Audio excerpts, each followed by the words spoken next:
let's go ahead and go to our next caller. We have D, who's calling in from Iowa. D, you're live on Truth Wanted. What's going on? Hi, Dan. Hey, Kelley. So I was Hello. listening to you all talk about nostalgia and,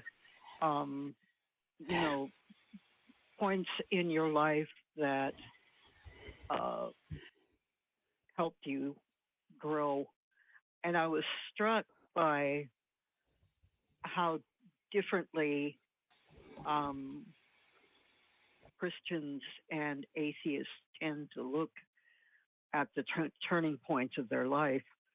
When I got into fundamentalism, and I first joined the church and came to, be accepted in, I was at one of those pivotal points in my life, and it was a really, really, really bad time. And as I became more integrated into the congregation, they started appropriating my growth from those experiences. They started appropriating them and using them to glorify God rather than allowing me to, fully experience, growing and becoming wiser as a result of that. And then you and Kelley were saying, that these pivotal points in your lives were your growth points, and you've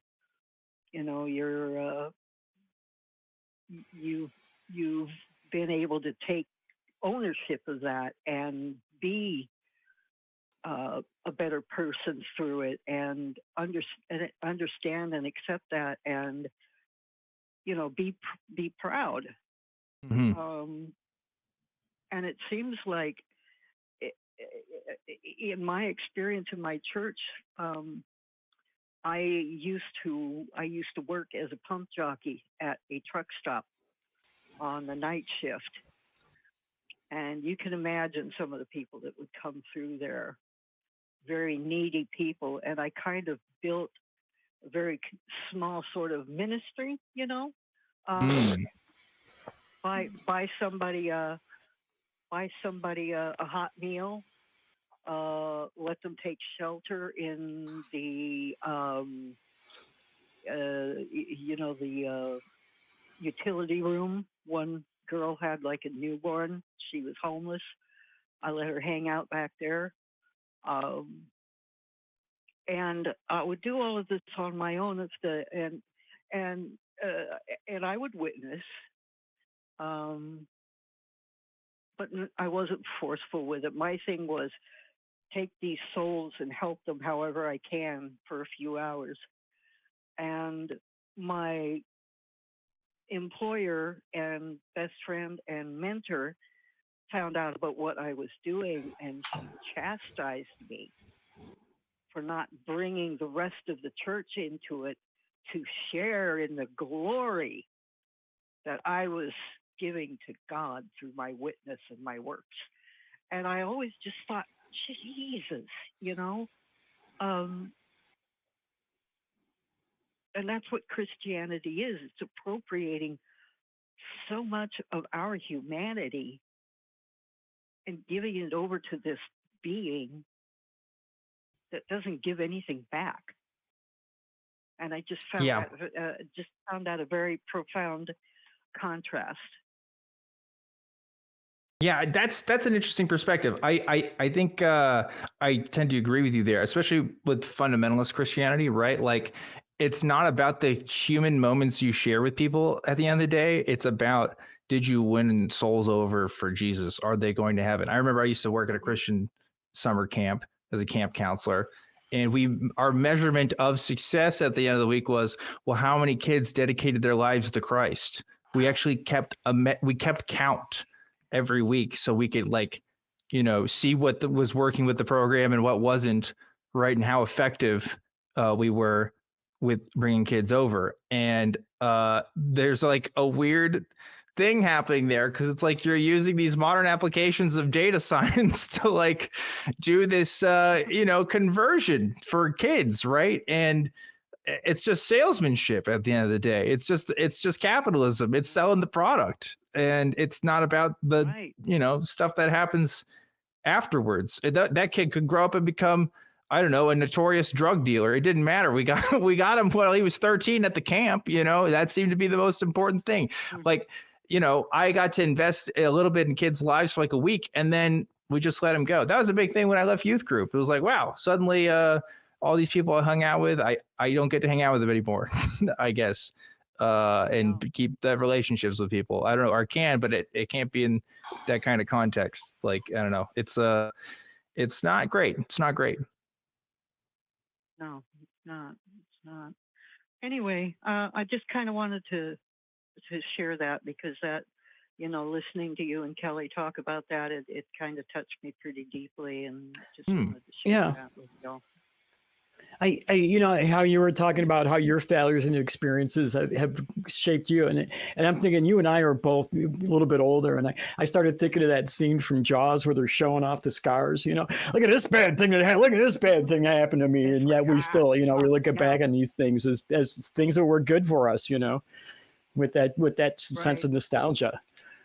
Oh, I got to come up with an interesting fact. Do you know that it takes a drop of water 90 days to travel the entire Mississippi River?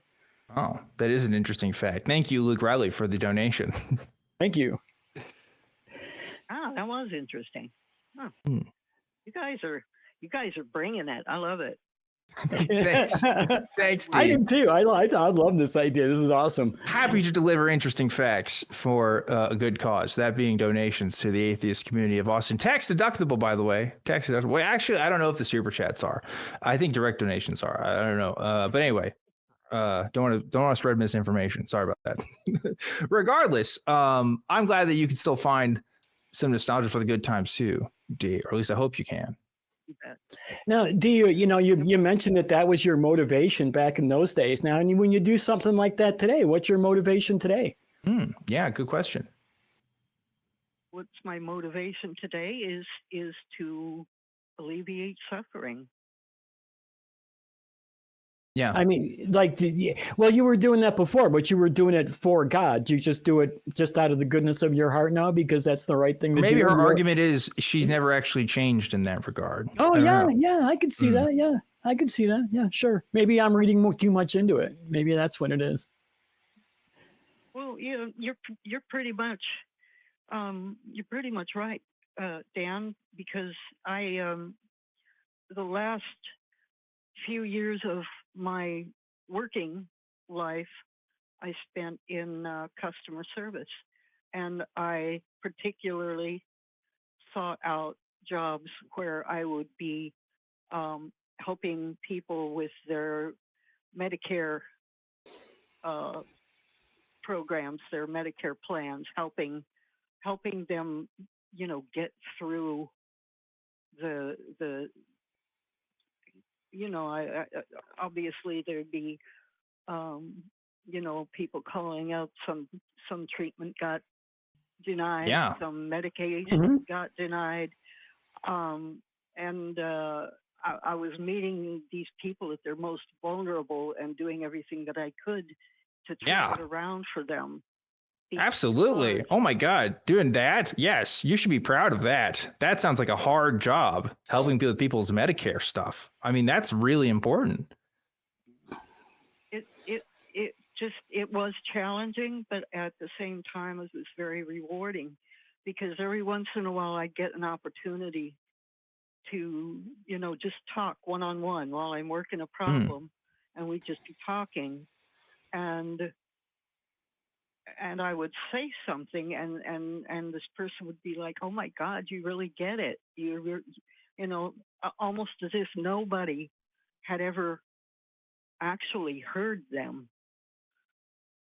And I loved that part of making that connection.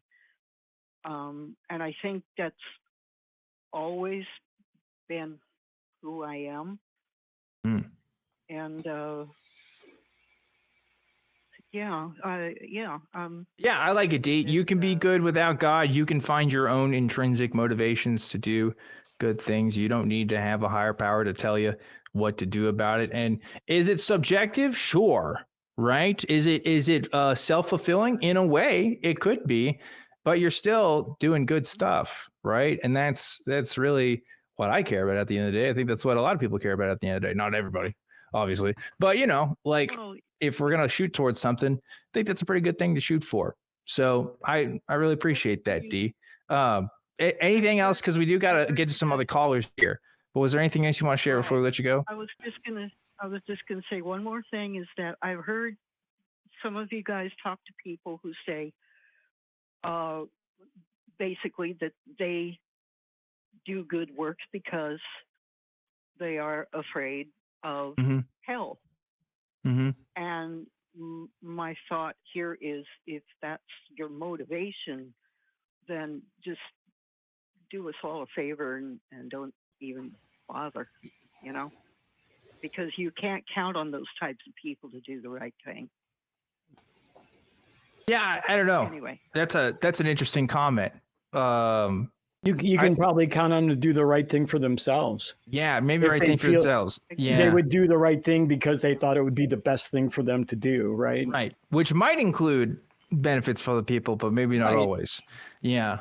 I think I agree with that. It's sort of like I always say, I'm a selfish altruist, right? Because it's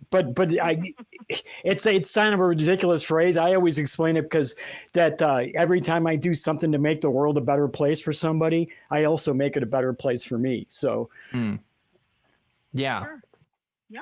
Well, Dee, I appreciate you calling in. Thank you for commenting. Especially, I love it. Oh my God. Sorry, there's a chat here.